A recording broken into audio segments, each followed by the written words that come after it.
Hello mga kapatid! Good morning po! Marami po tayong bunga ng mga Indian mangoes.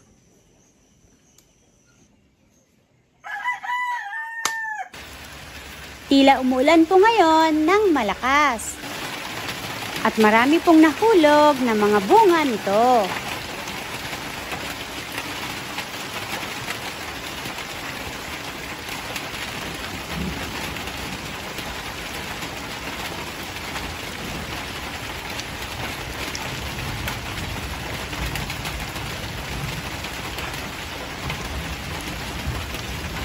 Guys, samahan niyo po akong mamulot. Sayang naman ang mga ito at pwede pa namang pakinabangan. Sayang oh. Ang daming nahulog. Sayang.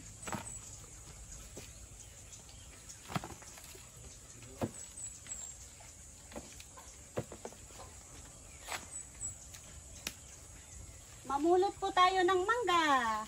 Ang dami pong nahulog.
Guys, oh, ang daming nahulog na mga mangga.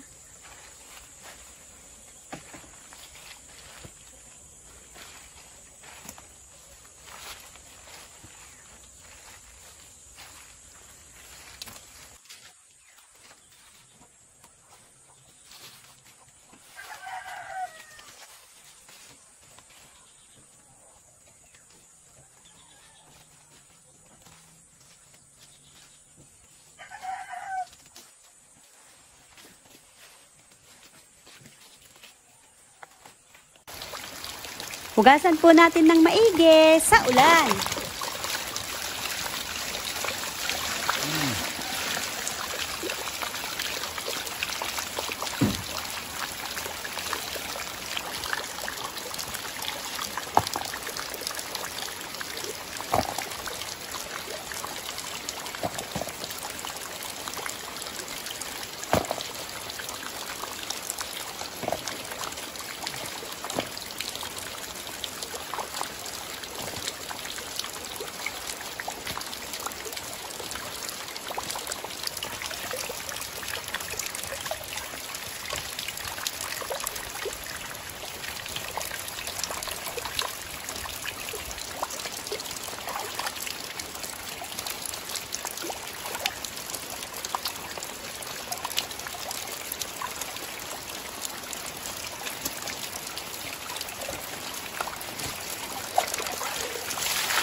Guys, ang dami oh.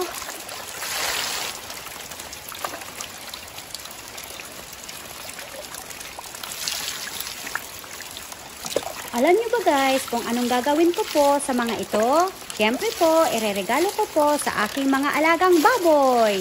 Pang merienda po nila. Ito na po yan guys oh. My crossbreed native pigs. Pagmasdan nyo guys oh, kung paano sila kakain nito.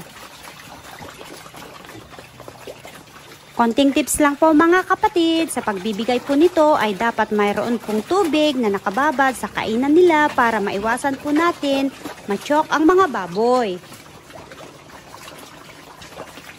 Matagal ko na po itong na-experience na minana ko pa sa aking mga magulang. Pero huwag nyo po itong gagawin sa mga ibang hayop tulad ng baka o kalabaw. Pero sa mga kambing, kinakain din naman.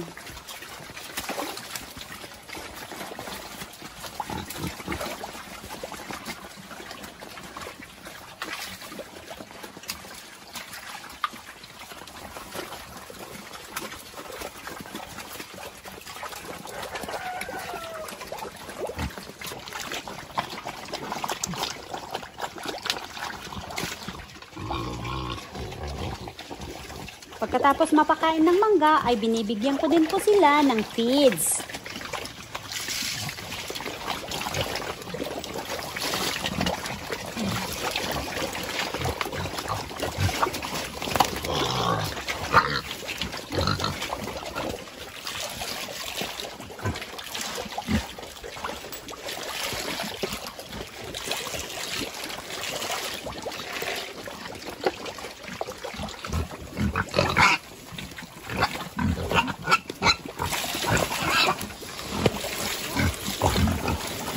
Pinapakain ko din po sila ng dahon ng ipil-ipil para balanced diet ba?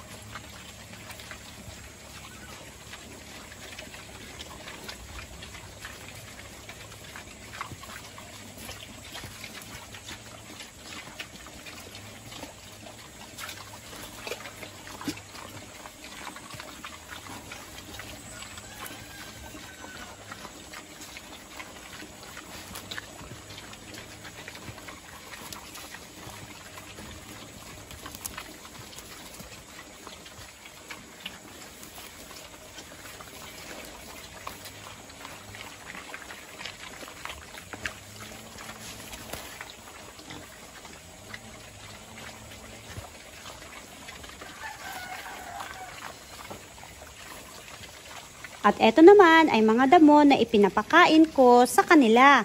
Ang mga native pigs ay hindi po kasi sila masiselan sa pagkain. Basta huwag nyo lang pong kalilimutan lagyan palagi ng tubig ang kainan po nila.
Isa rin po itong pagkain nila, taro, aba o aribongbong sa amin.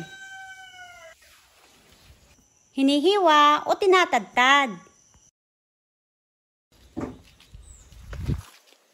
Nilalagyan po namin ng asin.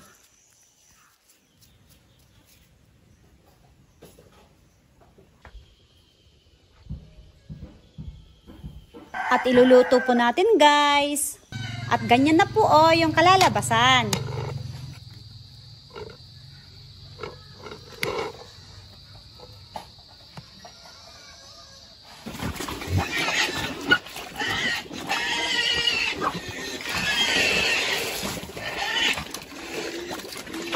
Ganyan lang, guys ang pagpapakain natin sa mga alaga naming crossbreed native pigs.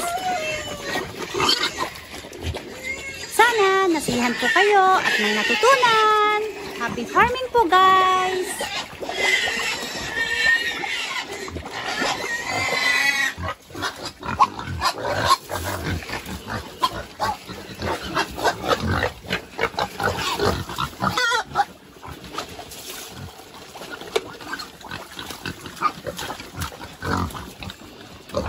Thank you for watching, guys. It's Mylene. See you next vlog. Bye!